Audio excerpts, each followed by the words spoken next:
Welcome to the show. Ivy Nation Sports Talk up and rolling. It's Wednesday. That usually means mailbag day, but it is not mailbag day today because we did the mailbag yesterday, and we did the mailbag yesterday because we have a special guest on the show today. Her name is Niele Ivey. You may know her as the head coach of the Notre Dame women's basketball team. And so we've got that interview coming up here in just a second.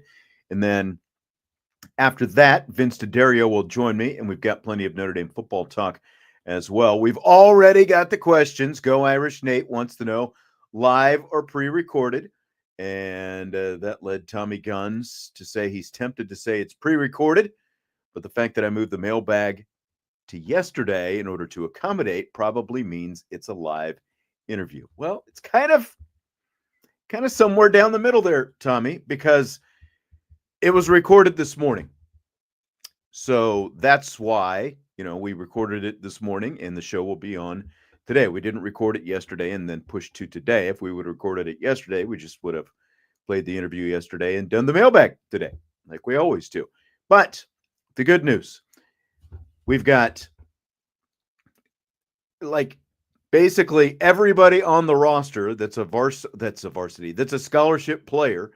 I talked about with Niele Ivey. We talked about recruiting a little bit. We talked about Pat Garrity, the new general manager, and NIL and all that different kind of stuff as well. So there's a ton that we get to in a relatively short amount of time. It's only a little bit more than 20 minutes. So sit back, listen to the interview with Notre Dame women's basketball coach Niele Ivey. And then after that, the Dean of Discipline, Vince DeDario, will be in.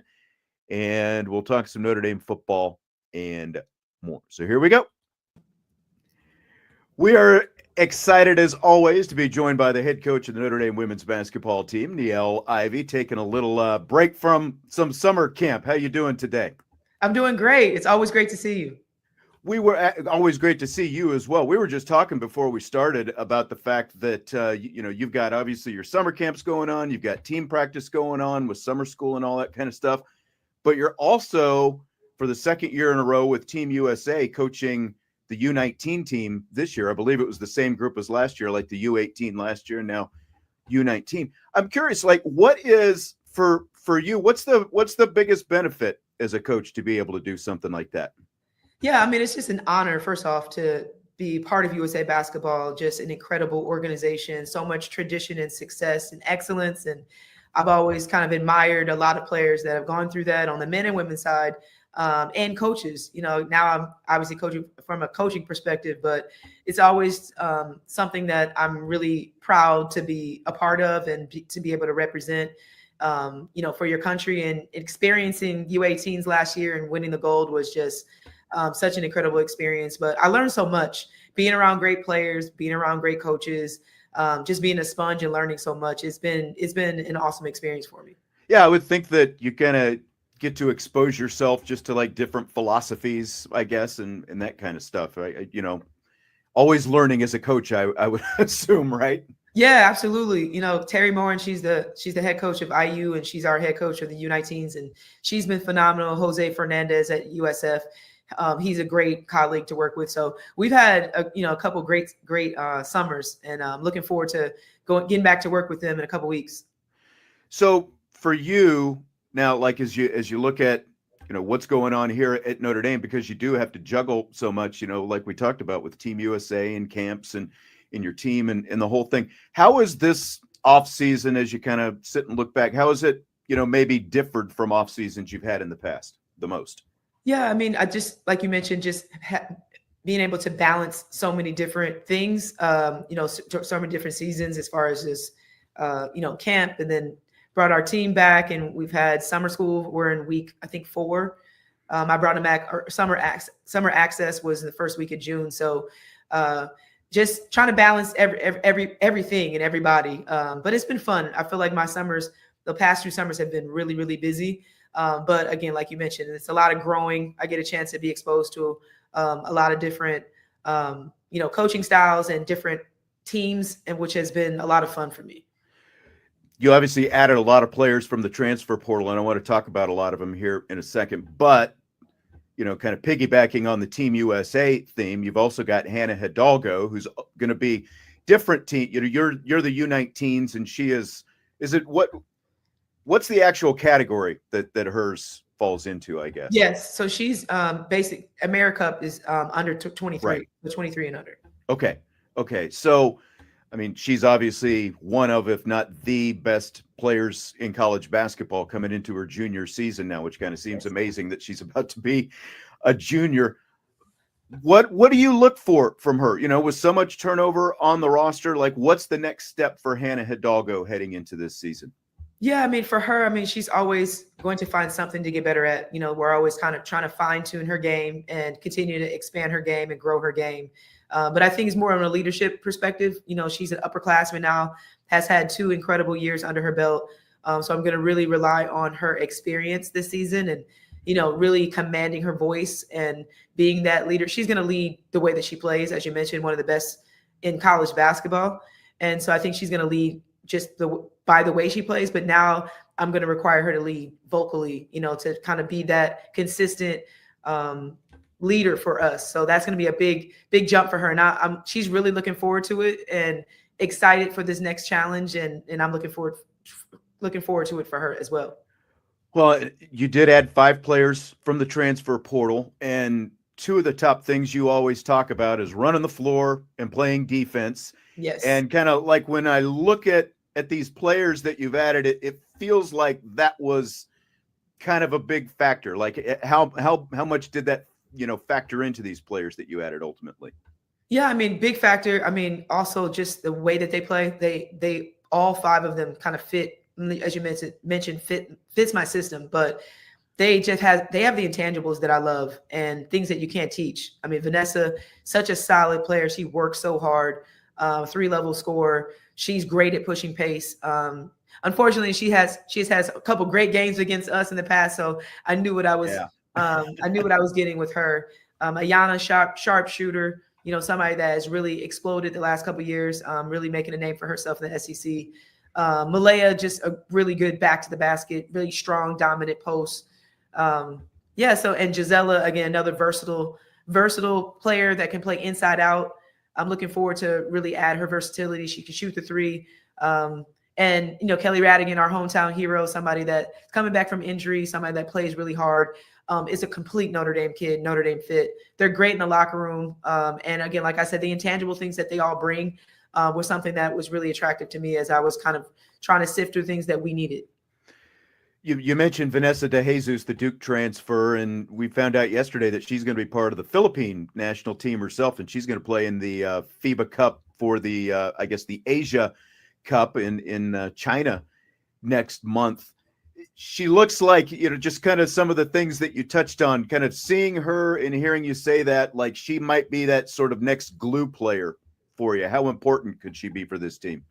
Very important. I think that's a great description of her. Very, very, very much somebody that I would really rely on with experience, the way that she plays. She's really consistent. She's probably one of the way that I've watched her work this summer, I've been really, really impressed. She just gets after it. She's very business driven, business oriented. She plays with a lot of heart and passion. And it has an incredible work ethic and drive. So I definitely think that she's going to be a glue player. I'm going to really rely on her IQ, the way that she connects everybody, and she just plays the right way. So she's been really fun to work with this summer, and I'm grateful that she's part of our family. Malaya Coles is another player from Wake Forest, so another player that was in the ACC, and obviously, she's had some good games against you in the past as well. But like, does that help quite a bit when like when you're able to look at quality players like both De Jesus and Coles, and the fact that you've seen them and they have the desire to, like, how much does that factor into just being able to get them and bring them here? Yeah, I mean, for me, it's just I get a chance to, outside of just watching clips of players in the portal, when you've had that experience of seeing how they work, seeing how they what they contribute to their team, and the way that they matched up against you. I mean, that's always really helpful because makes it, I was very familiar with both of their games, playing against them for a couple of years. So that was really helpful as we were determining what would be great fits for us here at Notre Dame. So it's always beneficial when you've actually played against players that you're trying to bring into your program. Well, how important is Cole's? Obviously, front court was a big need for you going into Yes. the portal, and she was, I believe, the first player who ended up committing to you. How important is her in terms of the piece of the puzzle for this upcoming season? Yeah, I mean, she was a big piece. Like you mentioned, that was an area that I really wanted to dive into, and it ended up working out for us. I thought she coming on campus, I'm like, oh my gosh, she's a perfect fit for us. Just an incredible young woman on and off the court. I think her experience is going to really help us. And then her size, she's really strong. She's a great screener. And like you mentioned, she had an incredible game against us, just does a great job of finishing around the rim. She's a great screener, really, really good rebounder. So that was a need that we tried to fulfill. So she's going to make a very immediate impact for us. And then the other front court player you added was Gisela Sanchez, who you mentioned from Kansas State. She's 6'4", so she'll be the tallest player, I believe, on your roster. What stood out about her so far? Yeah, I mean, her versatility, she can shoot the three. She plays at a high pace, like you mentioned earlier. She, again, has an incredible drive and is also, just very unselfish. I love that she can stretch it from three. She can pick and pop. She can be at the pinch post, or she can be on the block. So I really love that versatility in graduating, three forwards that also had that versatility within their game. So I'm looking forward to her. Again, being somebody that can really run the floor and can space it from 3-point line. But you're also known as Guard U, of course, and so you went out and you brought in a proven scorer in Ayanna Moore from Vanderbilt, a very quality guard. She's averaged double figures all 3 of her years at Vanderbilt. How important is that, just having that extra proven scorer at that position coming in? It was really important. And she's just a phenomenal player, a phenomenal person, and she can really shoot it. She shoots a very high clip, 36 and above percentage from the 3-point line. She's a sharpshooter, and, losing to the draft, Sony Citron, who's having a phenomenal WNBA She season. is. Plug her right now. Tearing it up.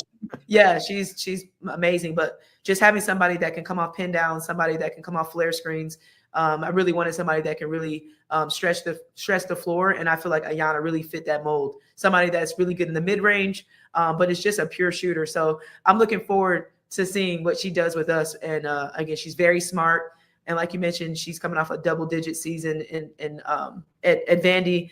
Had an incredible 4 years at Vandy. So I'm looking forward to her and to see what she does with us as well. But she's just a great scorer, somebody that could score 3 levels, but I've been really impressed by the way she can shoot it. And then Kelly Radigan, you touched on it, from South Bend St. Joseph High School here in town, played at Loyola, Maryland.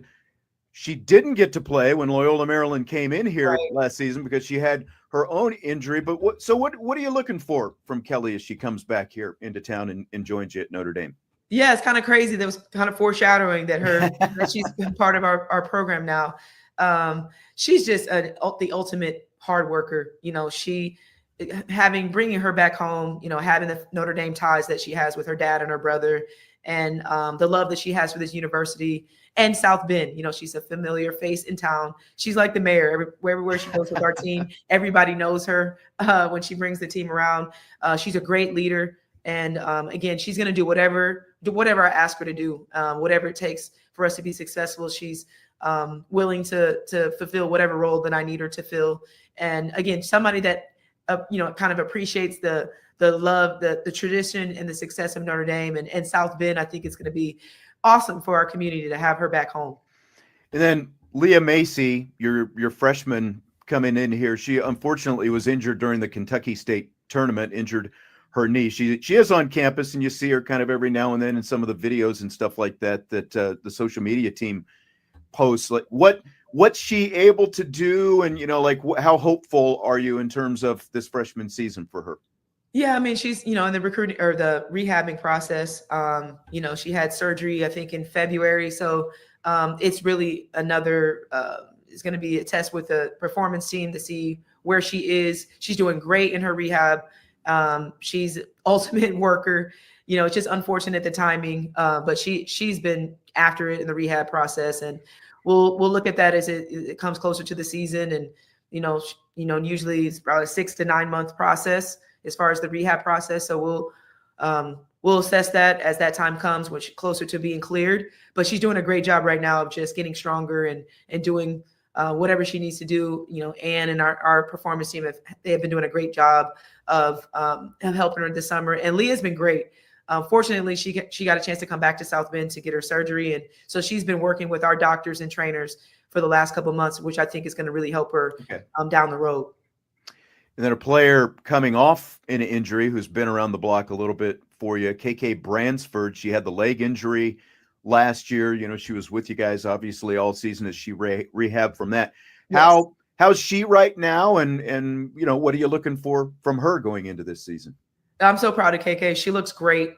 She's doing really well. She's full go, and she was cleared and did a great job last year as far as like she was working out with us and kind of getting into practice, but just did a really great job of just really taking the time to heal, taking the time to really work on her strength on her lower body. But she looks fantastic. Just working hard every day and coming in, being a great leader. She's one of our core players that, that has been helpful with all of our new faces, being that consistent voice for us. So she's having a phenomenal summer, and I'm looking forward to her being back on the court for the fans to see. I would imagine, just from the leadership standpoint that you talked about, she's got to be pretty important because she is the veteran and she has been around, and you do so, have such a new team together right now. Right. I mean, and she's somebody I'm really relying on. We have our expectations and our standards and of who we are here at Notre Dame. And she's somebody that has been here the longest. And so she's kind of sharing that in the way that she leads in the locker room, on the court. It's great to have multiple players because you get a chance to get some of their experiences. I've really asked them to kind of bring along their experiences with different places, and we're kind of meshing who we are. But KK is a big piece of our core and our culture, so she's done a great job. And then Kassan Prosper at 6'3", she's again like been around quite a while now. What she's obviously been very versatile, great defensive player. What do you need from her now with what you have with this team? Yeah, she looks really great right now as well. She's come back stronger and really working on her game this summer. And I think for her, again, she's been here 3.5 years, came in early enrollee. She's been a part of the program, and unfortunately had a chance. She sat out a season, so she learned a lot by sitting out, having that hunger and motivation to be back. And then last year, having a successful, healthy season. I'm looking for her also to be that core piece for us. I'm asking her again to be a strong leader, to be consistent, being that voice for us, kind of showing everyone that's new the way that we do things. And she's really mature. And it's been awesome to kind of see her maturity. How she is right now. You can just tell she's an upperclassman. She knows who she is. And she's doing a really great job of leading as well. It's fun seeing that leadership from a lot of different faces that were normally the ones that we're following. So it's great to see her step up in that leadership role as well. July is always a big recruiting month. Your staff will be out, like beating the bushes and stuff like that. And I always get asked about your recruiting approach, and so I'm curious, like how would you describe, sort of your overall approach to what you're trying to accomplish when you're out there recruiting these high school players? Right. Well, my vision always and mission is to recruit prospective student athletes, even in this transfer space landscape that we're in right now. So I'm always, going after prospective student athletes, wanting to, have that opportunity to develop players and keep them here for 4 years and really be a part of their journey, and then supplement that with the transfer portal. So that's this past season, obviously with a lot of turnover with pretty much the whole college landscape. Right. There was a lot of turnover this year for all programs. So this year was a little bit different from the experience of being in college athletics for the last 2 decades. But yeah, so I'm really just trying to identify the right fit for us and really go hard with our high school prospective student athletes.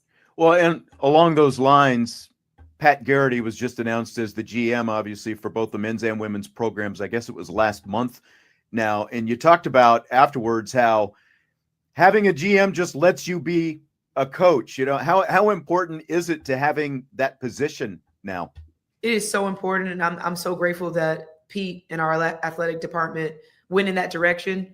There's only a couple schools right now that have a GM that's specifically for men and women's basketball. So I think that's a huge step in the right direction. I think they nailed it with Pat Garrity, an All-American here, somebody that values, understands Notre Dame. He's Notre Dame through and through.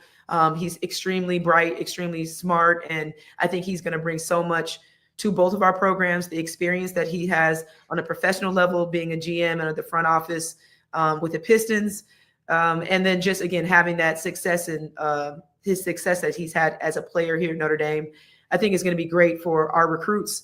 He's going to help me just be on the court recruiting, so he's going to take that heavy load from both Micah and myself, so we can really focus on coaching, and he's going to help with the NIL space. And I think he's so hungry for knowledge. It's awesome to have him in the gym, and to have meetings with him, just to connect with him. He's going to do a phenomenal job for both programs, and I'm really grateful that we have him.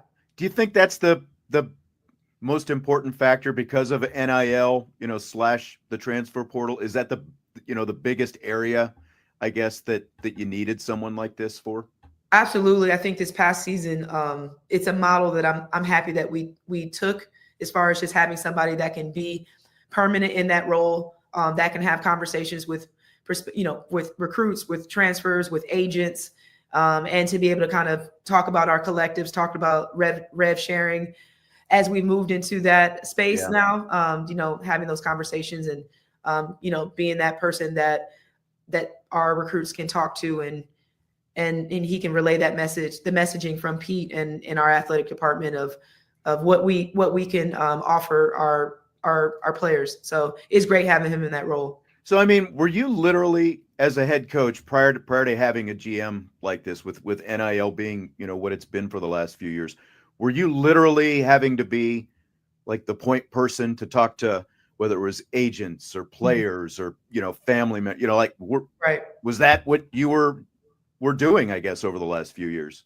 Honestly, there was a couple conversations that I had. We also have another person that works in for NIL for our athletic department. His name is Pat Rogers, and he's done a really great job of being that point person for me. So it's mostly kind of discussing, what we have here at Notre Dame and what we can offer players.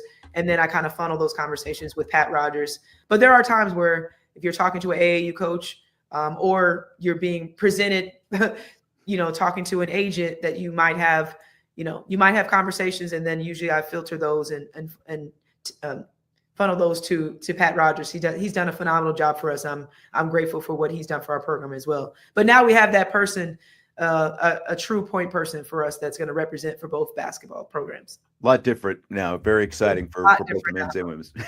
Yes. All right, Niele Ivey in the middle of a very busy summer, attending summer camps right now at Notre Dame, and getting ready to head off to the Czech Republic with Team USA here very soon. Safe travels to you. Thanks as always for doing this. Appreciate it, Niele. Absolutely. Thank you. Have a great summer. You too.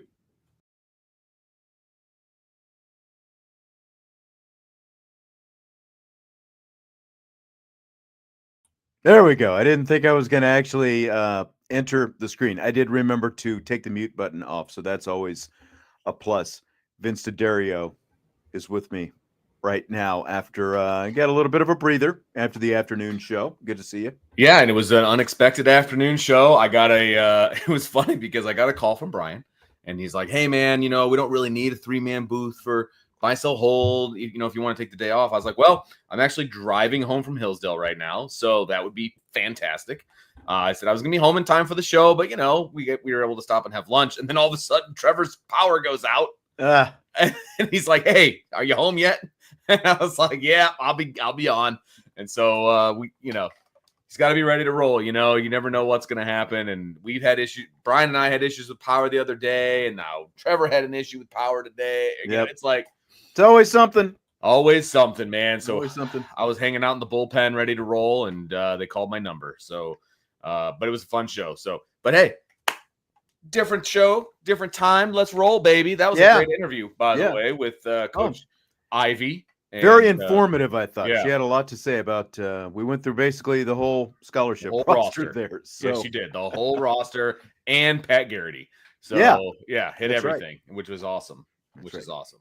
he's he's on my list of need to try to contact and see if we can get him on maybe. That at would some be point awesome. as well. I am very curious how he's going to balance both the men's and the women's team because they're both so different when it comes to NIL and I think so rev too. share and all that. There's got to be some differences in Yeah. like how it all works for him. So that's Right. I'm interested to hear that. And he's also the associate athletic director for men's basketball. Why you know? not? So it's like, how many more positions can you heap on? Right. He's wearing a lot of hats right now. I would Yeah. think that eventually they're going to split that job.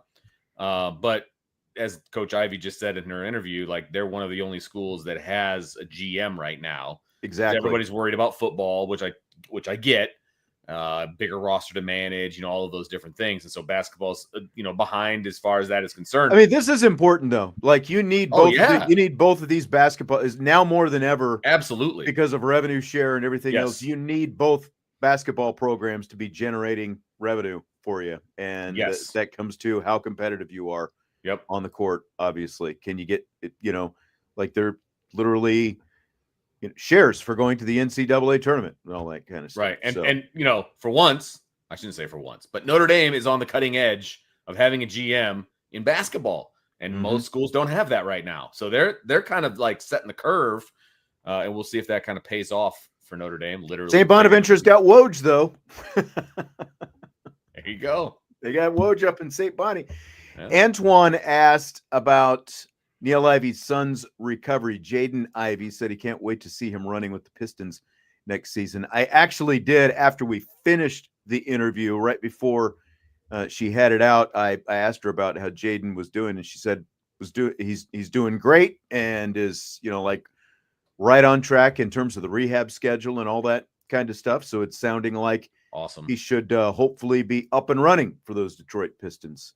Next season. They had a pretty good season this past year. They did. Hopefully he can be a big part of that next year for them. They had a great season, but I assumed that the season wouldn't go as well, since Jaden was out and all of those different things. But they actually did a really good job, and it'll be fun to see kind of what that looks like moving forward, inserting Jaden back into the mix because he's the best player they have.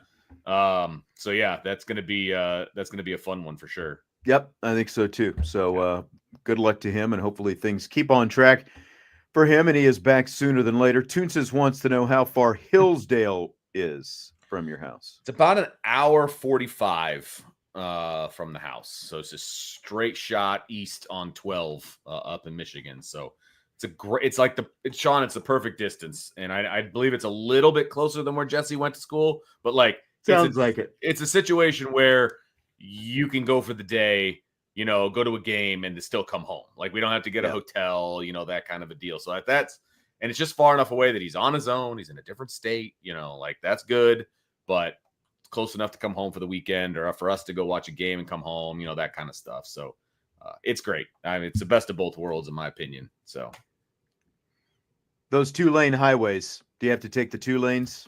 Yeah, 12 is 2 lanes pretty much the entire way. You could take the toll road if you wanted to. I don't know. It only saves you like 8 minutes. It sounds like I want to say it's at least a half an hour closer than where Jesse was, if not even 45 minutes. Okay. Some of those drives just seem like they took forever, man. I can see that though. I can see that. Anything under 2 hours though is like, okay, we're good here. Like you can throw on a movie, you can throw on a podcast, It's perfect. It's perfect. Correct. So, yeah, it was good. He's already got spots that he likes to stop at. Like there's this convenience store that he likes to stop at. He's like, we got to stop there. Oh, okay. Whatever, dude. So I'm trying to think of the name of the gas station chain in Michigan. They sell popcorn, like fresh popped, like really type popcorn. What?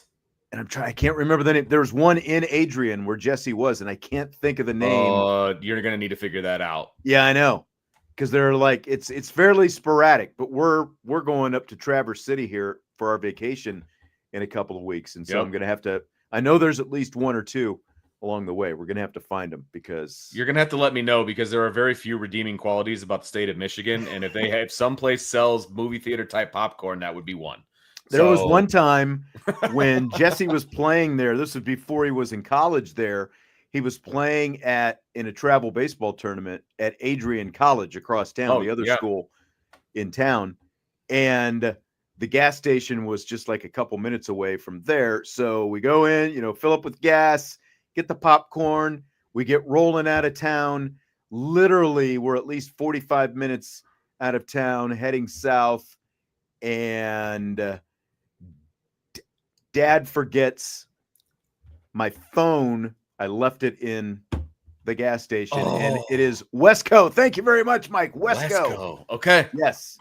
Okay. So remember that. Wesco is where you find the popcorn. I'm going to have to check this out. I'm going to see if there's a Wesco on our route to Hillsdale, because I'm pretty sure the next time I'm heading up there will be to move him in. There might be. And yeah. It's it's worth it if you got to even jump 10 or 15 minutes off the road. They've got like no-bake cookies and stuff like that too, but the popcorn spot on. Cookies, good Lord. I know. They've got a little bit of everything. I'm writing this down. Wesco. Yep.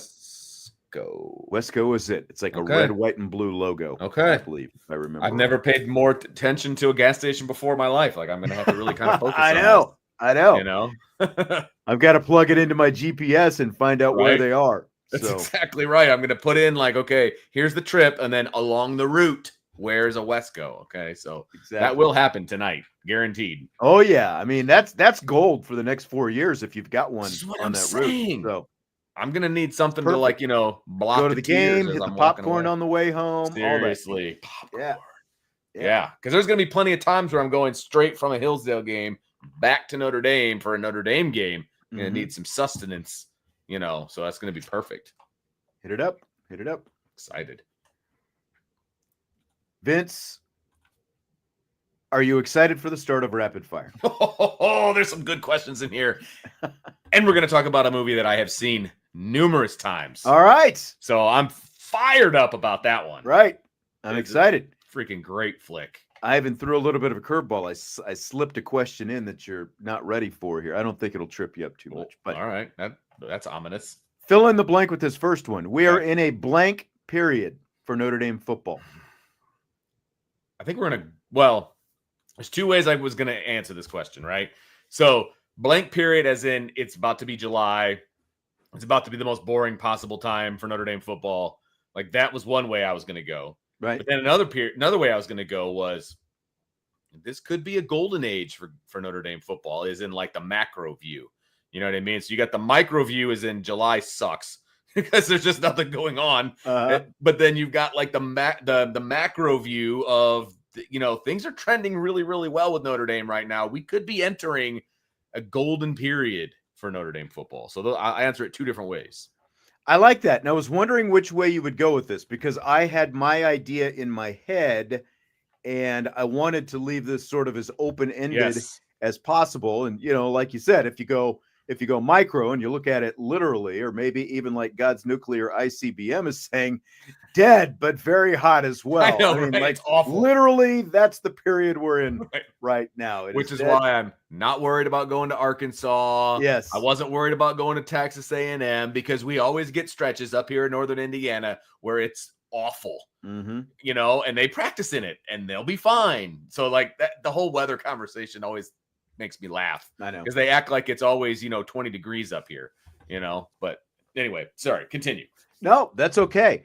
But then you have, it's kind of piggybacking on what you were saying, what Mike says, Golden Age 2.0. And that's kind of where I am. I think that when you look at everything that's gone on in the past, 6-7 months, and where Notre Dame is with recruiting and Marcus Freeman going into year 4, this very well could be the most transformational period of Notre Dame football in more than 3 decades when you sit back and look at it. Because, Brian Kelly, year 3, got him to the national championship game, not a very competitive national championship game, obviously, in 2012. They had some recruiting successes. They got Jalen Smith not long after that. And, he came in the next year. So, he was already pretty much committed by that point. But I think that what they're doing right now, coming off, it took Kelly 6 more years to get back to the playoff where it was expanded. You know what I mean? So, like it took a while. It's not going to take that long for Marcus Freeman to have Notre Dame back in the college football playoff again. We all expect that they're going to be regulars now. When you look at what they're doing with the roster and the kind of recruiting, the quality recruiting that he's doing, he and his staff are doing. We haven't seen this since Lou Holtz. And that was, again, Agreed. It's 30 plus years ago. And so I just think that this is, again, credit where credit is due. Brian Kelly with what he did. I would say more building the foundation, laid the foundation for what Marcus Freeman has taken and run with now. And this is, again, I just think it's probably going to go down. When we look back 10 years from now, it's going to be the most transformational period of Notre Dame football since the Holtz era. Yeah, I mean, we could be on the precipice of something really exciting. I mean, it's already exciting, but we could be on the precipice of something that's just really, really great for Notre Dame football. I really do feel like that. I mean, everything just points to being the success of Marcus Freeman, the success of the program, everything that they're pouring into the program. I mean, just everything is pointing up. And I don't want to be, overly enthusiastic or overly positive, but it's hard not to be. I mean, the last time Notre Dame was in the national championship game was, of course, 2012. And we were all excited that Notre Dame was there. But I don't think anybody really thought, especially you. I mean, you were there physically, like in the building. Like you go into that game, you're like, I just don't think this is going to happen. And you didn't get the feeling like this is going to be an annual situation. It was like, oh, this is not afterwards. Yeah, exactly. Not afterwards, because they got to hand it to them. You know what I mean? And yes, they were there, but it was a different feeling than they were there this past year and the way that game played out. You know what I mean? With all the injuries that Notre Dame suffered through this past season and still made it to the national championship. Like if they would have had half of those guys back, it's a different game, And so never got that feeling in 2012. Certainly hadn't had that feeling in a long time. Like 2018 when they went to the playoff, you just like it wasn't good. You know what I mean? Like just haven't felt that way in a long time. Now it feels like this is sustainable. Like that's the difference. Yeah, I remember like early, the early 2000s after I first got here, and like the old timers who had been around the block, and they're talking about, oh, when are we going to find the next Vinny Serrato? The recruiting guru for Lou Holtz and all that kind of stuff. Oh, he was such, like, I think that, maybe it's taken a bit longer than people thought, but like they're at a place where I think that they, whether it's like that one certain guy or what, I think the guy who is the, the figurehead of this program has just been such a huge part of it, because you hear all these players talk about Marcus Freeman, the way they talk about him, the way he's a player's coach, and the way, not just him, but him and his staff relate to people, the way they treat people, the whole thing.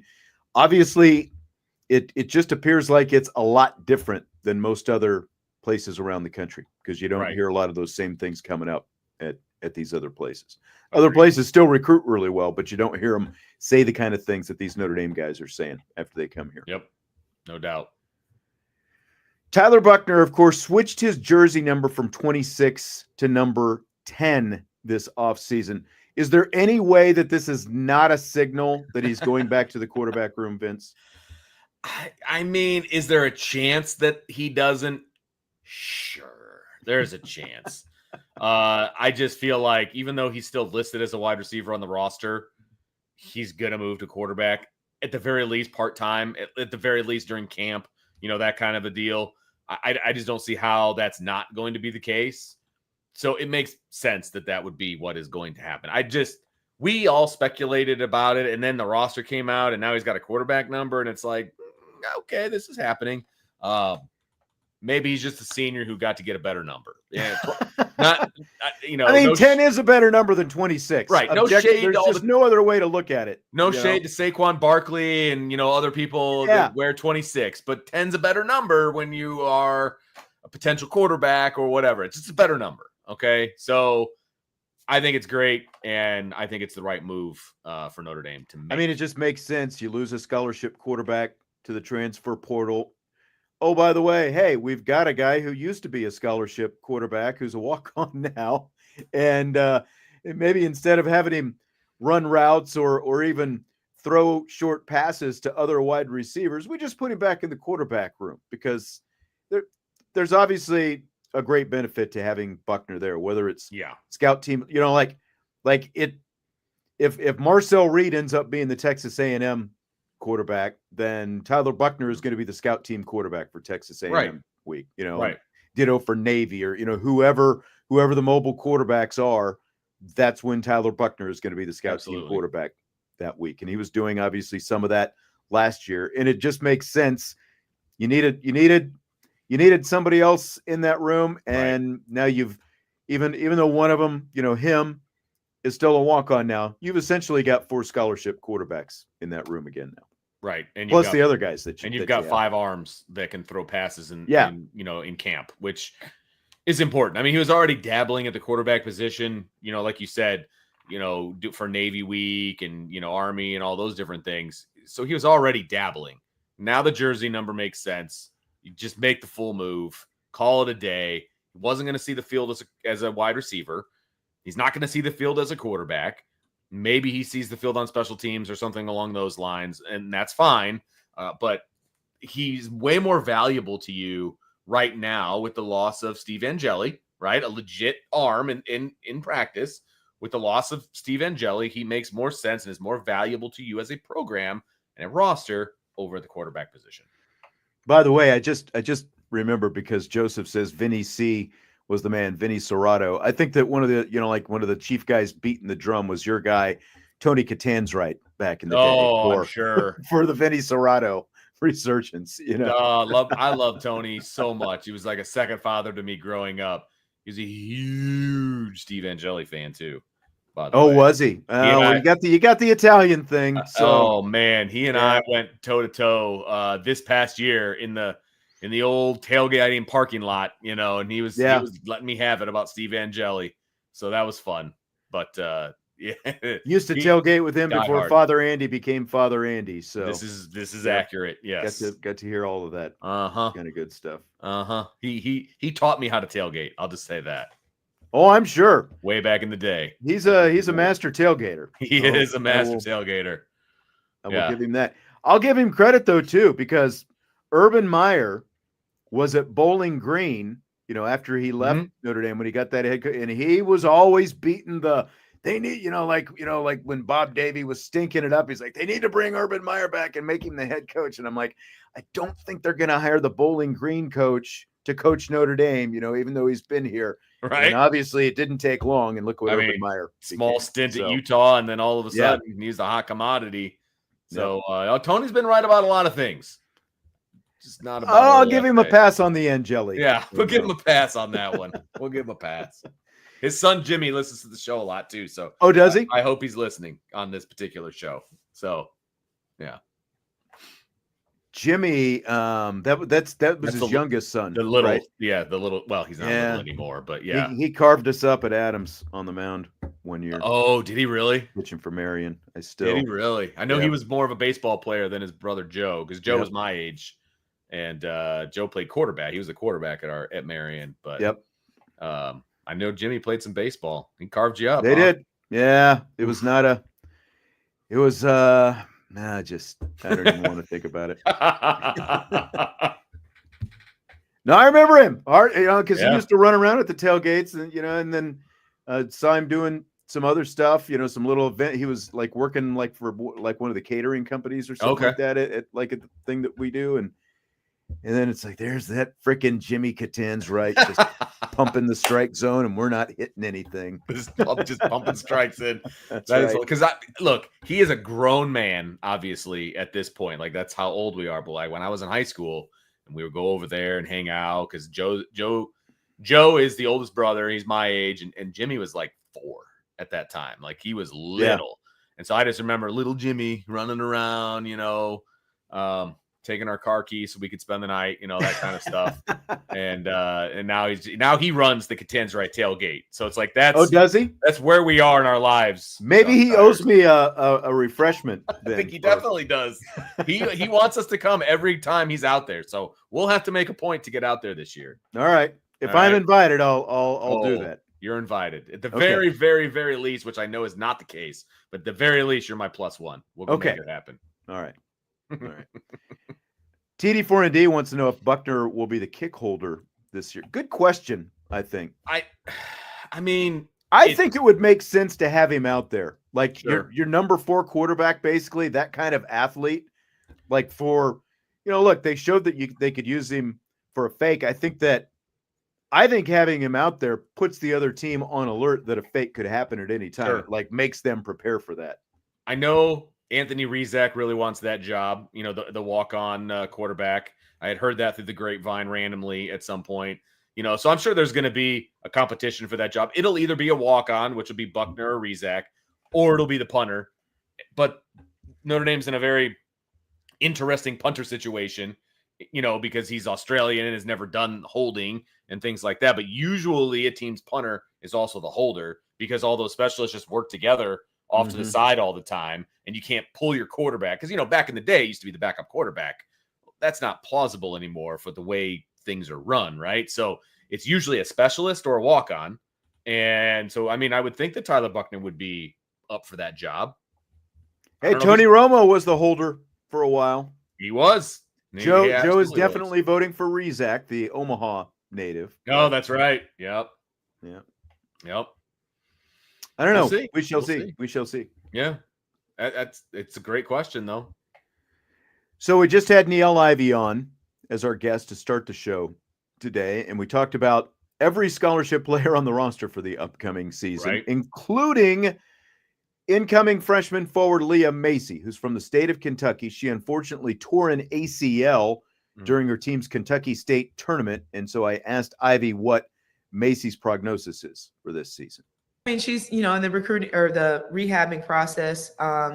She had surgery, I think, in February. So it's really another, it's going to be a test with the performance team to see where she is. She's doing great in her rehab.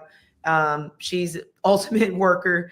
It's just unfortunate the timing, but she's been after it in the rehab process, and we'll look at that as it comes closer to the season. And usually it's probably a 6 to 9 month process as far as the rehab process. So we'll assess that as that time comes, which closer to being cleared. But she's doing a great job right now of just getting stronger and doing whatever she needs to do. Ann and our performance team they have been doing a great job of helping her this summer. And Leah's been great. Fortunately, she got a chance to come back to South Bend to get her surgery, and so she's been working with our doctors and trainers for the last couple of months, which I think is going to really help her down the road. Okay, Vince. So there's Niele Ivey. What's that say to you about Macy's short-term future? Well, that says that she's going to play this year. That's what it tells me. You think it does? I think it does. Yeah. I'm a little bit more the other side, because she said 6 to 9 months. 6 months is August. 9 months is what? November. That's true. So I don't know if I was planning on her sitting the whole year, I would not have given a 6 to 9 month timetable. That's the only thing I took out of it. Good point. I guess maybe in my head I was thinking 6 to 9 months from now when I was. Maybe that's what I was thinking. But you're right, because it was last February, right? But we had 2 injuries in a row for Notre Dame: Olivia Miles and then Kylie Watson, who both had February, March injuries, so right around the same time period, and neither one of them they hung it up. Ended up playing the next season. Yeah. Right. So that's the trend from women's basketball, obviously. I just wonder if, maybe Macy's even pushing to play, as a freshman. And, let me ask you this, because you know this better than I would. As a freshman, a true freshman and all of that, if she was 100% healthy, is she contributing this year? Was that always the goal? Or would she have been sitting behind some of these transfers? Oh yeah, if she was 100% healthy, if not for the ACL, she probably would have been like Maddie Westbeld. Like you would have expected her to, because that's kind of the position that she, you would expect her to to roll in. And if she wasn't in the starting 5, she would have probably been, like 6-person off the bench type thing is what I would guess. Because Gotcha. like with the recruiting, profile that she's got, she's top 20 player in the country and all that kind of stuff. So yeah. That, I guess, again, Coach Ivey better than I do. I was going off of what she was saying. If I didn't want her to play, or if I didn't foresee her playing this year, I would have said, well, it could be up to a 9-month plus, recovery or something along those lines. That's true. Who knows? Because 9 months is 9 months from last February is November. Yeah. So there's still a lot of basketball to be played. Yeah. In November. Because even if it's December and she's able to go, right, then like you said, it's a lot. It's a lot. Saying. It sounded very wait and see to me, which I think it has to be when you're talking ACLs and all that. For sure. Sure. It didn't hurt, number one, that she got everything done by the Notre Dame doctors. And so she's been in town, on campus, doing all the rehab with Notre Dame. And so there's no transition or anything like that. She's been with Notre Dame the whole way. I think that's a big one. And so, we'll see what it looks like, obviously, moving forward, and see if she's out, at shoot-arounds and things like that you get to see. You might get a better idea of what she looks like, when the season starts to tip off, in October, November, and that area, you know what I mean? So I think it's a possibility. I do. I'll take your optimistic view. I'll take your optimistic view. Hey, it's a red letter day. Circle it on the calendar. June 25th. I'm being optimistic. Joe wants to know, as the voice of Notre Dame women's basketball, if I get special treatment for interviews. I don't know what special treatment is. Well, I requested an interview and was, like Niele Ivey is very generous with her time. We usually get her, at least once, if not twice. And we've had, players and stuff like that on. And I don't know if it's special treatment as much as the answer can't be yes if you don't ask the question, right? So dang right. Ask, and as much as possible we receive. I know the other outlets talk to the players and coaches and stuff like that too. They get interviews as well. I have no idea. Like, Joe, don't let him fool you. He's first in line. He's Sean's the man. He's trying to low key it, but yeah, that's my take. Okay, well. If that's your answer, then I can live with that as well. There you go. I think so. I think he gets special treatment, and deservedly so. Deservedly so. Because here's the other thing, though, too. You also do the interviews that we've used on the show before for like pregame and like halftime and stuff like that. True. Nobody else is getting those. And that's so true. You get those, and then you can use them on the show too. So very true. There you go. Very true. And next month, at least one, if not two players, and working on some men's basketball stuff. See, man, as well. I'm telling you.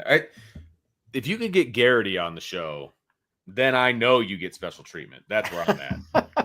All right. So see if we can make it happen. That's the bar.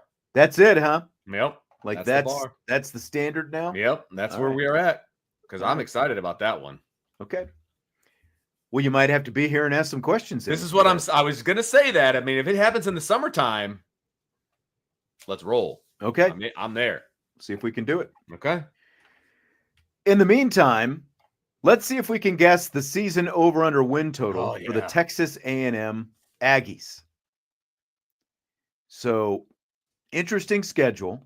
I don't think it's necessarily a brutal schedule by any means. They start off with UT San Antonio. Then they play Utah State. And then Notre Dame in week 3, followed by Auburn, Mississippi State, Florida, Arkansas, at LSU, at Missouri, South Carolina, Samford with an M, and then at Texas to close the season. That's a very manageable schedule. It's a very manageable schedule, and I still just love that game number 11 that all these SEC teams have. No, I know. I just don't get how they get away with that, but whatever. It's in November and you're playing Samford. Like, what are we doing? Anyway, okay. So there are some guaranteed wins on here. there are some toss-ups, right? So that's my biggest issue. So I've got 1, 2, 3, 4, 5, 6, 7. I see 7 to 8 wins and then a couple of toss-ups in there. That's where I'm at. I would agree with that. Okay. So I'm at 7.5. I think it's going to be 7.5. I'm stuck between 7.5 and 8.5. I feel like they're going to get the benefit of the doubt because of Elko, because of some different things. And now, like I said, there are some toss-up games there. Now, their hardest games are on the road. That's the hardest thing for me because they go on the road to Notre Dame, they go on the road to LSU, and they go on the road to Texas. Like those are going to be the 3 hardest games of the year, and they're all on the road. That's tough. Yep. That's really, really tough, and that's a big ask. But if they lose all 3 of those games, that means they have to hold serve at home. So that would be 9 wins if they lose all 3 and then win the rest, which would mean they have to win at home against South Carolina, win at home against Florida, win on the road against Arkansas, those kinds of things. I'm going to go 8.5. I'm going to go 8.5, thinking maybe they go 1-2 in that 3-game, like tough, their toughest 3 games on the road. So I'll go 8.5. They started off 7-1 last year, with their only loss, of course, being Notre Dame. But then they finished the regular season 1-3, and then they lost to USC in the Las Vegas Bowl as well. But the losses at the end of the season: South Carolina, Auburn, and Texas. They beat Florida, they beat Arkansas, they beat Missouri, they beat Mississippi State last year. I'm going to go with my gut. I'm going to stick with 7.5. I can see it being 8.5, but I'm going to go 7.5. All right. So you're just a Mike Elko hater, I guess. And the answer is 7.5. Oh, come on! Yes, pound the over. I believe you. It's disappointing. I felt good about 8.5 on that one too. They've got some questions. And I'm not sold on the quarterback. I'm not either. With you, I know a lot of people are real high on him. I'm not sold. I mean, everybody was high on Wigman last year, and look what happened. Yeah. Reed was the guy by the middle of the season, right? Basically. So I don't know. And they lost a lot on the defensive line. As good as that defensive line was last year, their secondary was not good last year. Now, obviously, they've gone out like everybody else and added some players in the portal, but and they're not afraid to spend money. That's for sure. That's right. But I don't know. Carter Carls, though, will be joining me next week. Go. And we'll talk a little Texas. You should ask him what he thinks the over-under should be. There's a question for you right there, buddy. There you go. That's a good start. I never gave anything to you. Yep. Wisconsin is suing Miami, accusing the Hurricanes of tampering. It stems from former Wisconsin freshman cornerback Xavier Lucas transferring to Miami this offseason.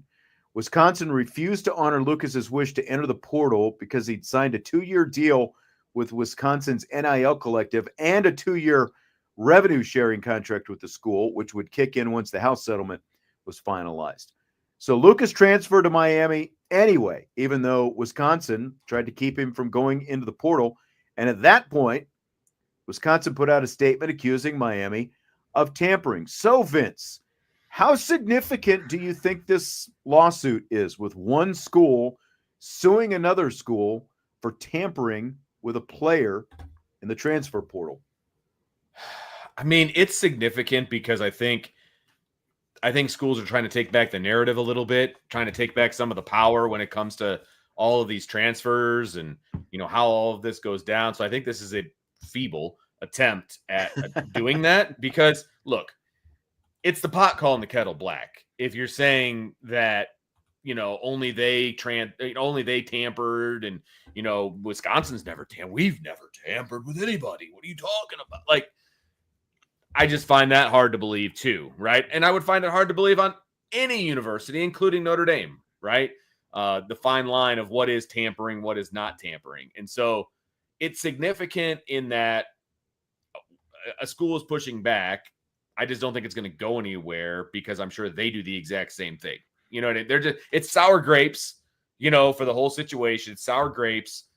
But I think it also, if you're going to sign a 2-year deal, like that's the thing that stood out to me with this. If you're going to sign a 2-year contract, then you're stuck. Like that's sort of like, it shouldn't be a gray area, but it seems to be a gray area. That like Wisconsin was saying, look, he signed a contract for a 2-year NIL deal with us. And like, even without the rev sharing, like it feels like there should be a player, buyout because or all these something. players have agents now. Yeah. Correct. Is there some kind of buyout? Yeah. Do you have to pay this back? What's going on? Like, how much did he receive? You know, all this different stuff.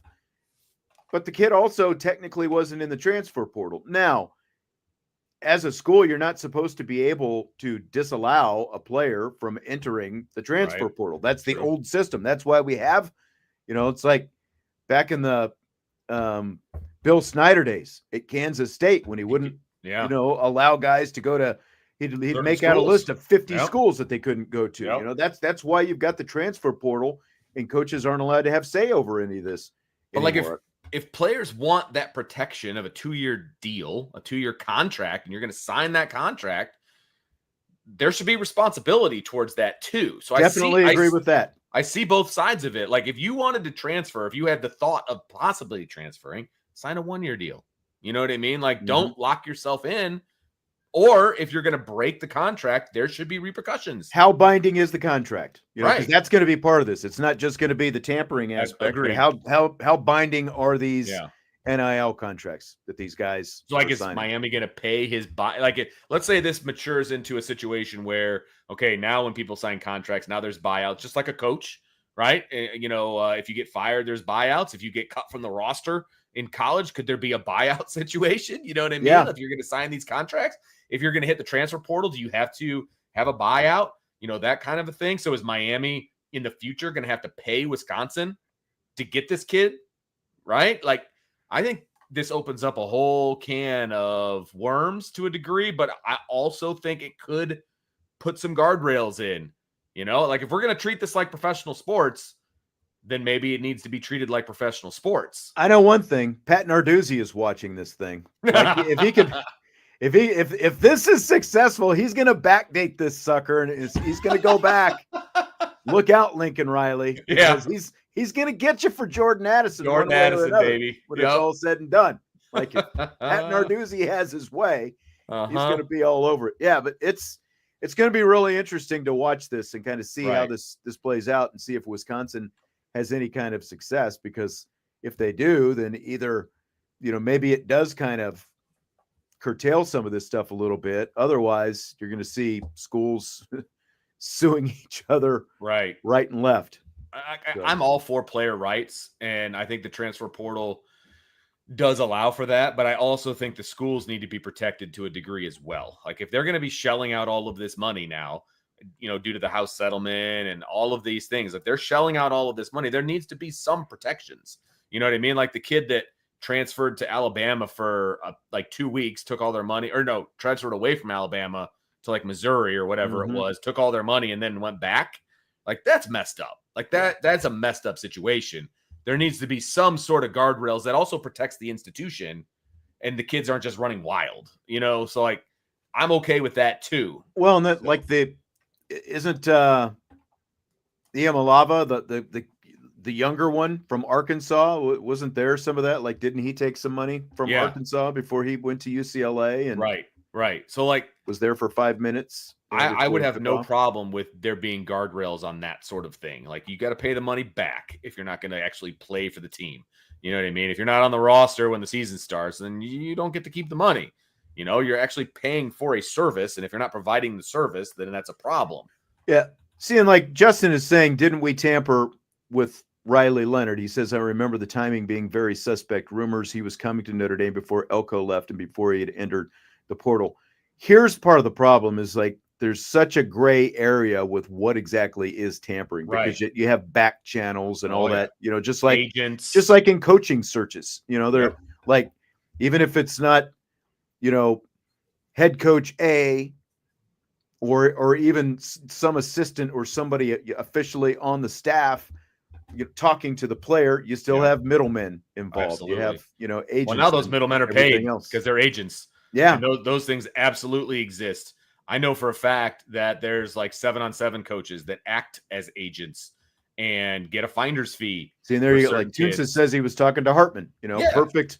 Absolutely. And players are allowed to talk to each other. I mean, it is what it is. And so then that's why I said when we first started talking about this question, every school does it. And I said, including Notre Dame, and they're not necessarily breaking the rules. They're finding ways around the rules. So I'm not like throwing everybody under the bus, but if you're going to sue somebody, like that's a little like, okay, we're going to sue you for what everybody's doing, so I see both sides of it. I do. There needs to be more rules. And that's why this, in theory, this NIL commission that they're going to put together, that's going to oversee a lot of these NIL deals, I'm hoping they have a little bit of teeth because they can put some rules in place when it comes to signing contracts and entering the portal and breaking contracts and all of those things. I'm hoping that they can actually, keep some things in check. That would be a good thing moving forward. Fill in the blank. The Pac-12 has agreed to a new TV contract with CBS that'll run through the 2031 season. It's basically for a handful of football games, some like the basketball conference championship game and that kind of stuff. It is not a huge package, but beginning next year, the Pac-12 conference is going to include Boise State, Colorado State, Fresno State, San Diego State, Utah State, Oregon State, and Washington State. It's a lot of states. They're also expected to add Texas State, as well as Gonzaga in everything but football. Vince, that conference will be blank. Renamed the state conference, and Gonzaga is no longer allowed to be a part of it unless they change their name to Gonzaga State. This is not a conference that I have any interest in watching. The Pac-12 used to be interesting. This is not interesting to me. This is a group of 5 conference, group of 6, I guess now. They might call it the Pac-12, but this is not the Pac-12. No, I'm sorry. No, it's not. It's basically an over-bloated Mountain West Conference. Well, they need to go back to like Pac-8. Well, there's 7 football, and then there's 2. So the Pac-9, like they've at least been consistent over their history of trying to at least match the number to the actual teams that are in their conference. I think they need to follow through with that. They need to be the Pac-9, and they need to be okay with the fact that they're a group of 6 team now. That's Christopher is correcting you. He says all football is interesting. But like, I would actually like if they put this on at 10 o'clock Saturday night, I would probably watch some of these games. Because I'm probably in the middle of doing a post-game show, and so I would probably have that on the side. Yeah. I would say, Christopher, while I agree with you in spirit, you have never seen 2 really bad teams play against each other. It's not good, and it's not fun to watch. I have witnessed many terrible games. Some of the ones are teams I've coached.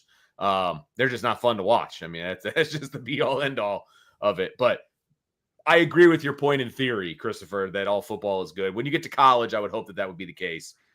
It's just this is a group of 5 level conference now. That's like all. Justin is asking if the champ will get an auto bid to the college football playoff. They will not. They will be instead of it's now the Power 4 instead of the Power 5, and it is now the group of 6 instead of the group of 5, and that's where the Pac-12 will be. They will be a group of 6 team. What used to be referenced as the group of 5. That's what the Pac-12, for good or bad, will be. They'll be the group of 6. It's just, again, I'd watch it on a late night Saturday night, when I come home from a Notre Dame football game and I'm vegging on the couch if there's nothing else on, and I'm needing something to watch. But other than that, it's just not that compelling, I don't think. Yeah, agreed.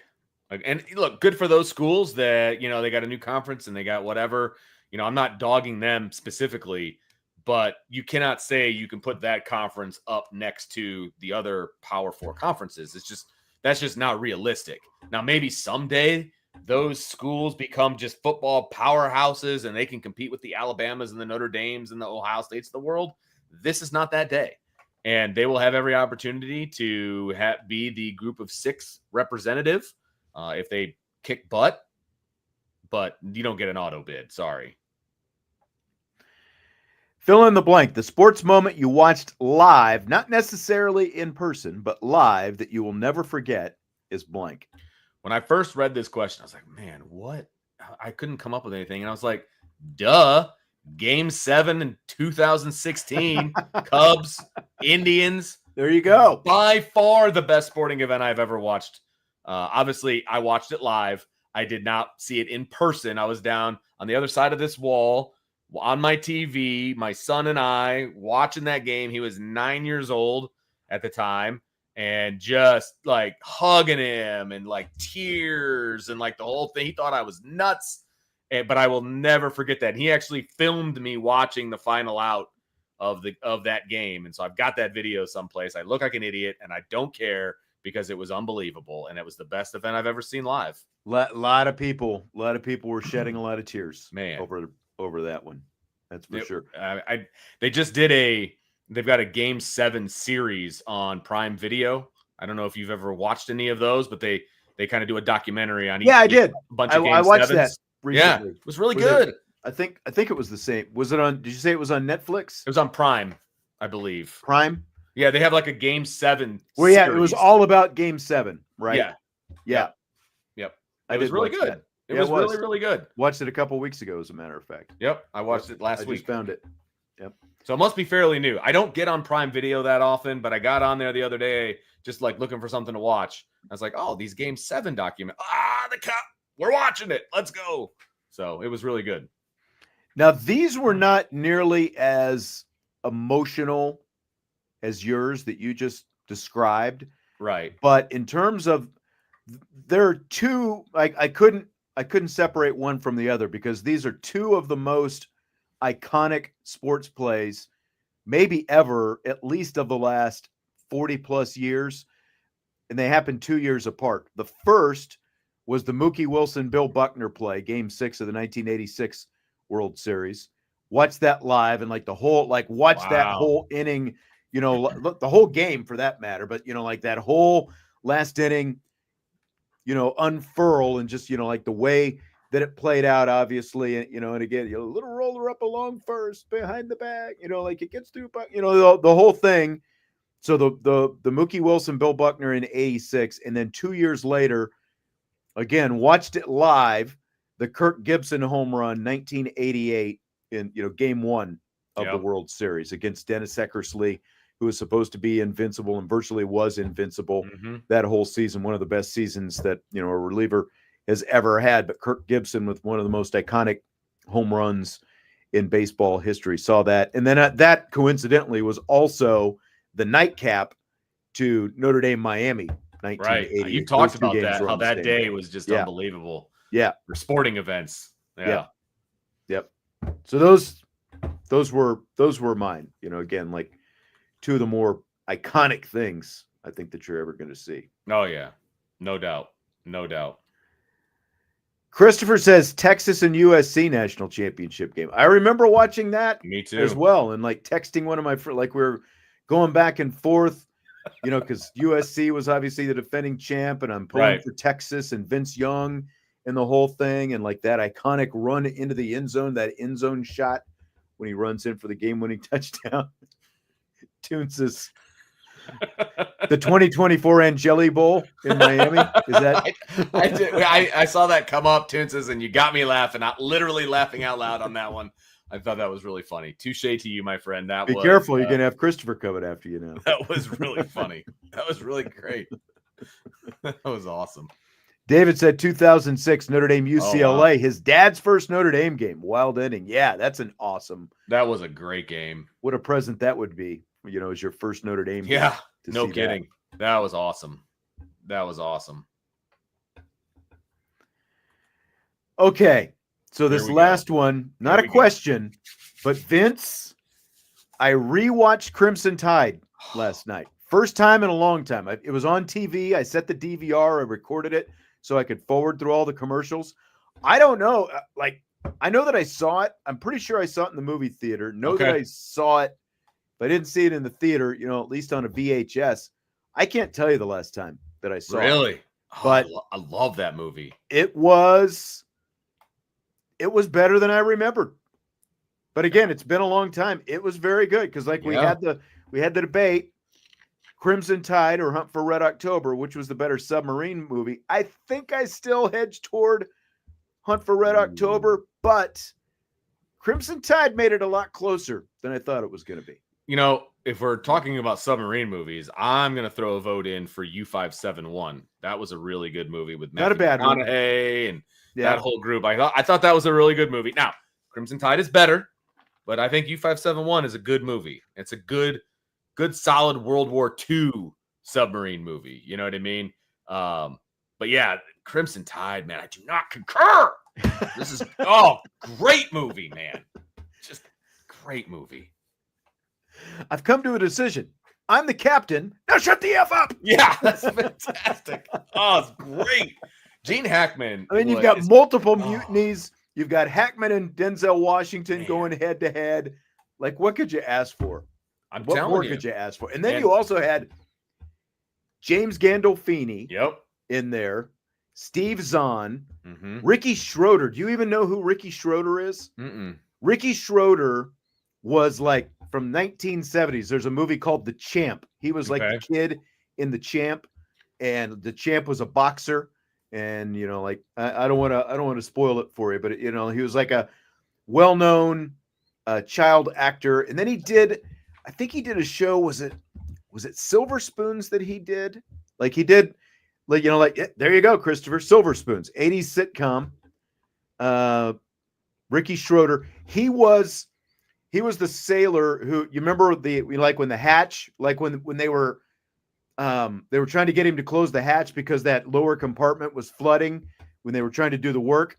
He was the guy who was like screaming, to try to get the guys come out, and they were yelling at him, you got to seal the hatch or we're all going to go down. So finally he seals the hatch. That was Ricky Schroeder, kind of randomly child star in 1995. I don't know what's happened to him since then, but Ryan Felipe with one of his first roles. He had just he was like one of the crewmen, and then Viggo Mortensen as well. That was like a star-packed cast, man. Viggo was he was Weps, right? Yeah, he was the guy who was at the birthday party at the start, and kind of like double-crossed Denzel a little bit there. I'm saying, man, that was quality. That was quality. I agree. The only bad part of that movie was the dang thing was called the Alabama, and they said Roll Tide. It's the only bad part about at the time movie. I thought that was pretty cool, though. I know. Like, what do we do? Roll Tide. Yeah. Yeah, cool. All right. Right. The only thing that I kind of push back on, I do think there would be a little bit more ramifications if a sub commander held a pistol to to the head of two different crewmen. Feel like maybe that might have might have been a little bit more blowback for that after the fact. What happens on the sub? You get to retire. What happens on the sub stays on the sub. I mean, that's great. Joe said, "What streaming service?" I believe it was on either TBS or TNT. I don't think it's on a streaming service. It does float in and out like things do. I remember the last time we talked about it, I searched for it on the streamers, but you had to pay like a rental fee to get it. And so I waited, and it was just randomly on the other day, and I recorded it. TBS, TNT, it's on YouTube TV and MGM Plus. Yeah.